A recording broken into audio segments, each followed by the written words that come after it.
friends, welcome back to my channel. My name is Kelsey Marie and I'm your resident graffiti artist slash attorney. Today I wanted to do part 2 of how I make my art prints. The first video did super duper good and I think it helped a lot of people, so dope. So then I decided, you know what? I should make a sequel. So I'm gonna give you a little bit more information about print shops and how to navigate print shops if you're not in the market to buy your own printer, which oh, I got a text message. If you're not in the market to buy a fancy printer, which I'm not probably ever gonna be in the market to buy a fancy printer, and I'm gonna be straight up, I like to spend $3, $4 at a time instead of spending like a whopper $1,000 to print my artwork and then have it free for a while. Of course, you still have to pay for like ink probably. So I don't know, I'm a cheapo, so I'm not gonna go that route because I honestly have had a lot of good experiences and success with print shops. But they do have their downfalls. I'll put in the description below my other How I Make Art Prints video and you should definitely check it out because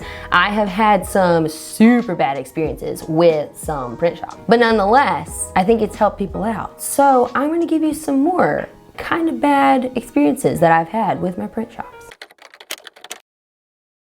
First, when you walk in the door, you should probably look and see what type of things they're printing. So for example, if you walk in the door and you see this super cool tiger looking thing, and then you see super colorful stuff, if that's sort of the thing that you want to print, like if your artwork is very colorful, then cool, you're in the right spot. But if you go to a print shop and they just have bland stuff, small stuff, things that you aren't really going to print as much, such as like construction stuff, blueprints, you might not be in the right place. But there's no reason at that point to just turn around and walk away and make a super awkward scene, because you can always just go ask the people, what type of stuff do you guys print? Because they're actually really good resources for your creative endeavors. So for example, the print shop that I found down here, they said they do magnets, and I was like, I never thought about doing magnets, but that sounds super dope.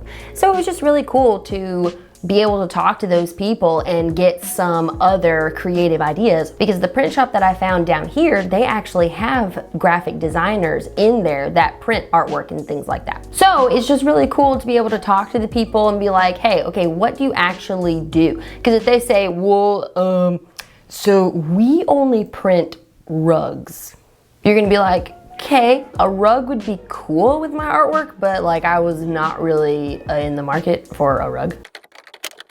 It's also really important to know the limitations of the store. So for example, my first print shop was a construction type print shop where they would print blueprints and they would print these huge things. So right as I walked in the door, I saw this huge scanner. So I know for a fact that no matter how big my artwork is, they can handle it and they can print it. So it really wasn't a big deal and there was no limit there. However, my print shop down here, so take this for example, I took a painting that was almost that big to their shop and I said, hey, I want like 20 cards of this on there. I think it'd be super cool. She hesitated a little bit and said, well, our scanner is not very big, but we'll do our best. And I thought, you know what? You're a really good print shop because you already printed me out some super cool cards. So like, I trust you. I should not have trusted them. It looked like they took a picture with their phone and just put it on a card. So not only was it crooked, but it was so pixelated that I'm not selling those to people. And I would show you the cards, but I threw them away. They're at some like landfill somewhere. Like I almost torched them. They were that bad. I mean, it was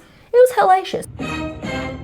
I think I will tailor my paintings to what they can scan. I have bought some 8 by 10 inch canvases and I'm just gonna get cranking on painting a whole bunch of little tiny paintings so that way I can just make cards out of them and it's easier for the print shop and it doesn't look like dookie. And yes, I did just say dookie. Dookie.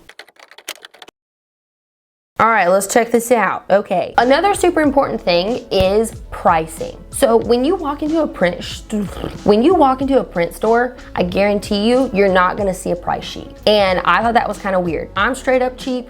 I don't play. I wanna know how much I'm being charged and I wanna know if I can get it a little bit cheaper than that. Well, when I walked into my first print shop, there was no price sheet. When I walked into this print shop, again, no price sheet. At my first print shop, I didn't really ask the question because they were giving me things at really good prices. Prints were like $1, but then some days it would be 75 cents. So then what I would do is I would go back and I would say, this print was $1 last week and it was 75 cents this week. Do I owe you money? And they were like, no, you don't owe us money. No, it's fine. But like, dude, okay, wait. You can't go to Walmart and get a kiwi for like $4 one week and then get it for like $3.50 the next week. Like, generally things go up, not down. For this print shop, I asked them, I said, okay, well, what is your pricing like? She said, well, it depends. And I was like, well, what does it depend on? She's like, well, it depends on the time that it takes our graphic designer to format it. It depends on the amount of ink that we use, because if it's black and white versus colorful, that's gonna be different. It's also gonna depend on the time that it takes us to do it. Cards versus a print.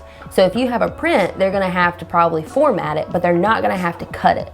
With cards, you have to cut them, you also have to fold them. And so that kind of gets folded into, pardon the pun, kind of gets folded into the price. Your cards might generally be more than a print, but your print could be more than your card because your print was so colorful. I would have your budget in mind. I wanna pay 20 bucks for cards. That's my budget. I would say, okay, cards are gonna be a little bit more expensive than a print. So what I would do is I would just get maybe 7 cards, because I know that it's probably gonna take them maybe $1 to give me the actual paper, and then it might take another $1 to format, to cut, to fold. So that may come out to about $14 plus my tax, maybe $16. So that way it's not like, oh yeah, I want 20 cards. Cool, this is like gonna be $75. And you're like, it's normally the case when I go to my print shops that it's cheaper than what I thought it was gonna be. And they work with you, but that's sort of the reason you're not gonna see a price sheet. But I'm glad somebody explained that to me on my second go around, because I just thought they liked me because I gave them like desserts and stuff over the holidays.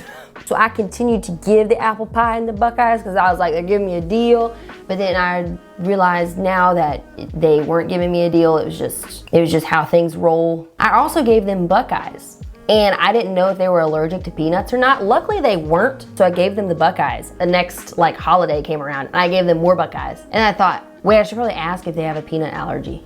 So I asked him, I was like, hey, do you guys have a peanut allergy? And he looks at me and he goes, well, you would have killed us the first go around if we had one. And I was like, you right.